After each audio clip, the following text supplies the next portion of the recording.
The last thing you want to know is why it won't work. But drop that. Ask them why it won't work. It works every time.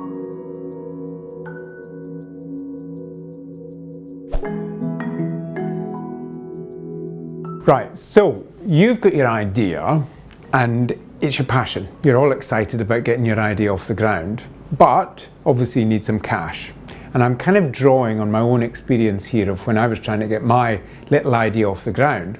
I got it all wrong. I was doing it in the wrong way. What I was doing was I was so enthusiastic about the idea that I was going to meet people about it and I was telling them all about it. So say I got an hour's meeting, I was blabbing on for the whole hour about this brilliant idea and what it could do and how it could change society.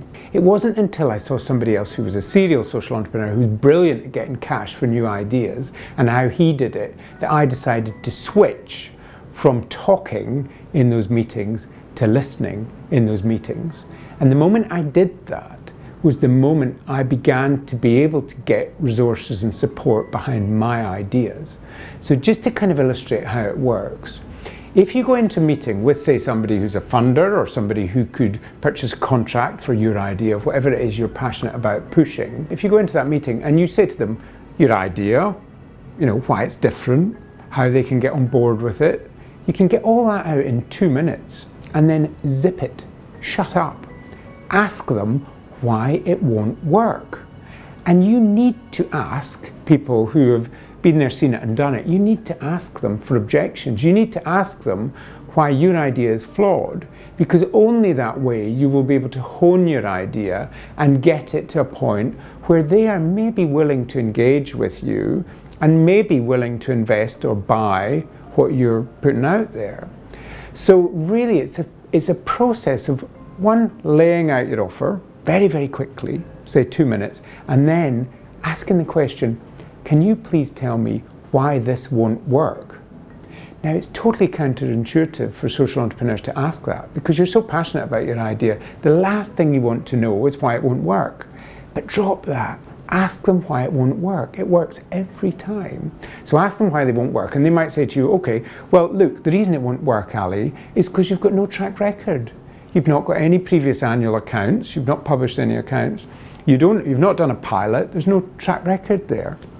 And you go, oh, good point, very good, no track record. And you jot it down. And then you say, look, thank you so much for your advice and your support. Really helpful. I learned a lot. Is it all right if I come back and see you in a couple of months when I've had a think about this issue of having no track record? You can then scuttle away back to your office and you can think of a way around this problem, the fact that you've got no track record.